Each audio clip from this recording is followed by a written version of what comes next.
अगं बाई बाई, डेकोरेशन बघा कसलं भारी करल्याने आणि ही लाईट बघा किती सुंदर लावल्याने. कसलं डेकोरेशन, चला सांग. छान मुले लक्ष्मी तर ही तयारी आहे बेकिनकिरे गावच्या लक्ष्मी यात्रेची. लहान असताना बघितलंय पहिल्यांदा. पहिल्यांचे 3 तारखेपासून यात्रा बेकनकेरी गावची यात्रा सुरू होते. अभिषेक दादांकडे इथं ओटी पूर्ण मिळणार आहे, तर तुम्ही इथं यांच्याकडून ओटी घ्या आणि ह्यांना पण सहकार्य करा.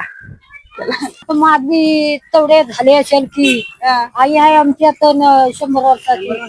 आई हाय तुमच्यात, आईन बघितली हाय लक्ष्मी. तुम्ही नाही तुमची पहिलाच लक्ष्मी. तुमच्या हयात विक्री विक्री आणल्याशी का नाही? आणलो लेका 4 आणलोय. जेव्हा लक्ष्मी उचकाटली म्हणून कडेन जाशील. रथ बी बघा कसला भारी सजवल्यानेत आणि पाळणे तर इथं एकापेक्षा एक येल्यात. काय सुंदर. आणि ह्या पाळण्यास काय म्हणताल तुम्हीच बघा. आता ह्या गोलावर काय ठेवणार असतील, कसले पाळणे. चला तर नक्की यात्रेत येऊनच बघूया. मग काय लागा तयारीस. कसल्या म्हणून काय विचार तसा जत्रेश येतल्या.